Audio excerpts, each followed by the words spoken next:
Hi, this is Tom Scarter, the author of The Magic of Choosing Uncertainty. I'm here with my friend Nick Tarasio, who is the president of Ventura Aviation.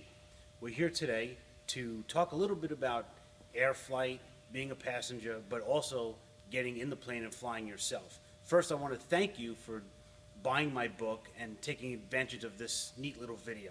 So first, I want to find out a little bit about you, Nick. How did you get into aviation?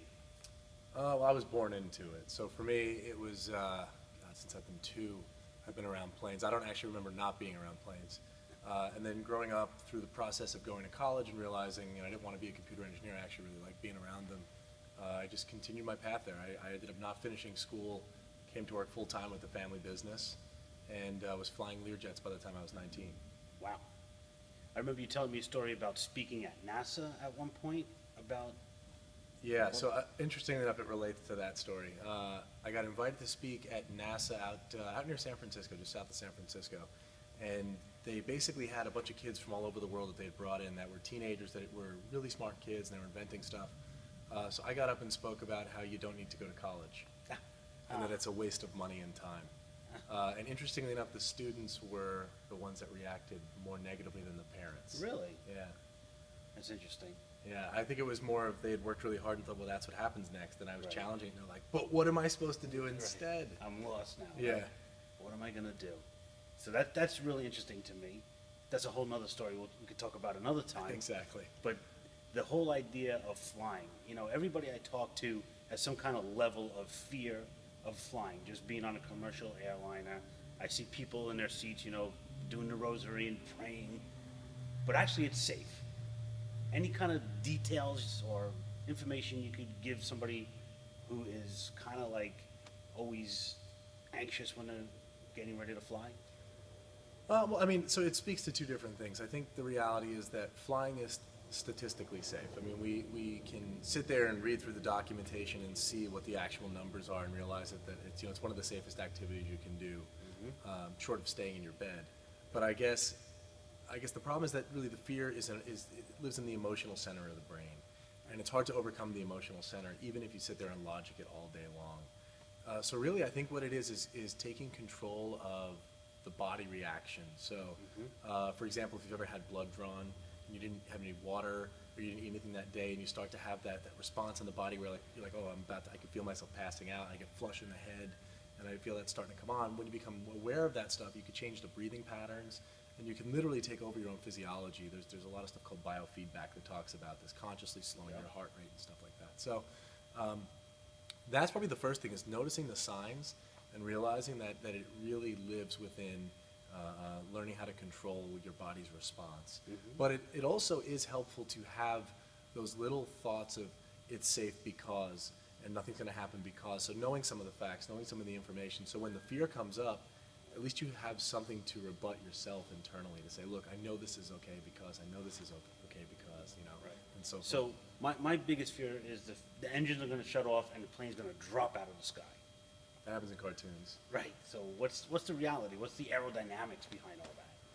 Well, so every airplane is, basically it's a glider. If you took a plane and could hold it up in the air and throw it, it would fly.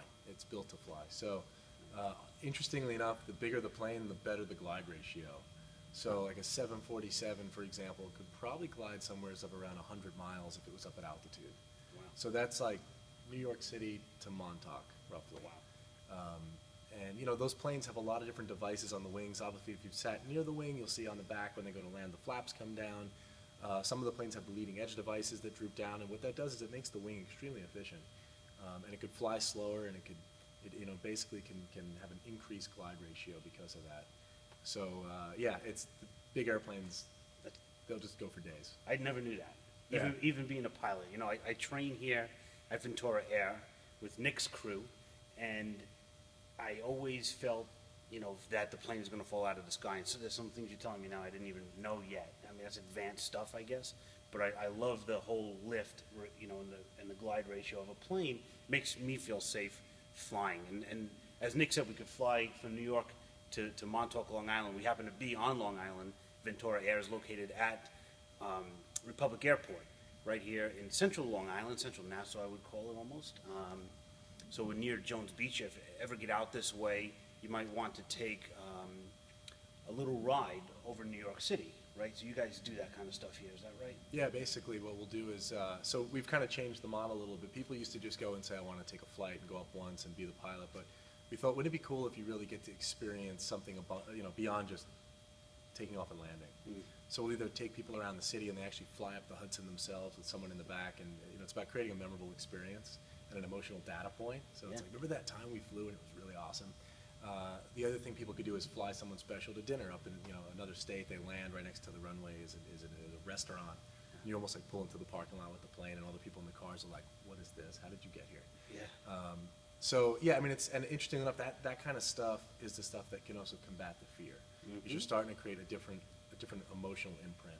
So it's really important for us to kind of rewrite that script for people, and just you get up there, you keep doing it, and your body will have a fear response sometimes. There are people that say, look, I'm not used to this sense of how the plane feels and getting in the control of flying it, but your body rewires itself, and it really starts to say, oh, this is normal. It's normal to feel this sensation. And that's kind of what I talk about in the book. Yeah. And that's why I really wanted to bring Nick in to give us a first-hand experience about flying. I talk a little bit about that in the book. The other thing I talk about on page 75 when you get there is actually Nick, and how I met Nick one day in a whole different world, and he kind of brought me into this world of flying. And in the book I talk about having a picture of a Learjet on my computer for about 5 years, and I walk in to Nick's hangar, and there's the same exact Learjet model is in the hangar, and it was kind of like a crazy experience for me. The plane's actually right back there, the exact plane, and that kind of blew my mind. So you have Learjets. So aside from Cherokee Pipers that I practice on, what do you guys do at the charter? Sure. So, kind of in the natural evolution of things, we started out as flight training, and then we realized, well, we could buy bigger airplanes, which are like the twin-engine planes that are 6 seats, and then for that, people would pay us, and we'd fly them around. We'd take them to Atlantic City or to Foxwoods or to any of the other casinos. We were doing a lot of flights like that. And then, my dad had been flying Learjets for another company and said, let's just get a Learjet. And Yeah, let's just get one. yeah, so interesting enough, he found a guy who was also into the idea and created a partnership, and we put our first Learjet online in 1999. And actually, no, maybe that was 1998. I remember coming on shortly thereafter and flying them about a year after we got them. So it was basically we've been flying people all over the Western Hemisphere with these things. Yeah. And it's a really cool toy. It really is. It's amazing the stuff you can do with the closest thing to a time machine. Yeah, it's a BHAG goal for me. The big, hairy, audacious goal is to fly one and maybe even own one. That's my really big thing. I would love to do that. So We'll get you there. well, hanging around with you, I'd definitely be there sooner or later. So this is just a great experience. I think, for my last question to kind of wrap this up is if somebody's really thinking about taking a lesson, but they're scared, frankly, they have fear. How could they get this off their bucket list? Really, the best thing to do, I think, is find your local airport. Again, I mean, obviously we're in the New York area, but there's little airports everywhere in America, and there's great instructors, and there's, it really is, it's great environments that most of these flight schools are. It's a lot of people that are very passionate about this. They're not in it for the money, and they want more than anything to make new pilots, and not even to make new pilots, but just to make new experiences for people that have never done it before, so they can say, hey, I flew once, you should do it. Right. So the best thing you can do is go to the airport, find someone who just connects, you connect with, you feel like they really care about you and your experience, and talk to them and say, look, I'm afraid of flying. Maybe I want to sit in a classroom and talk with you about what it takes to fly. Maybe I want to sit in a plane, not even take off, just to feel what is it like to be in the seat. How is my body going to react to it? Some people have the experience of fear well up so badly just sitting in the pilot seat that it's just the act of getting in the plane and getting out, and then getting in the plane again and getting out, and working through that routine of like, okay, this is going to become normal. And then for others, they say, look, okay, I know I'm scared. I'm just going to push myself out of my comfort zone. I'm just going to do the flight no matter what. Right. We'll keep it close to the airport. If I can't take it, we'll just say land right away. And I literally know of people that have come out terrified of flying and became pilots. Right. In fact, there's actually a woman who became an airshow pilot.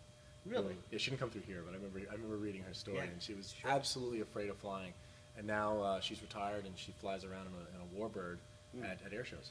That's She amazing fell to me. so much in love with it, so it's very cool. I mean, that's what you have to do. You have to jump in, surf on the edge of your comfort zone and really enjoy life. I mean, that's why we're here, right? So anyway, I want to thank Nick so much for giving us a little bit of his time and of course, wisdom about flying. I want to thank you guys for buying the book and taking the time to download this video. And we'll see you on the next video. I'm Tom Scarta, and I am the author of The Magic of Choosing Uncertainty.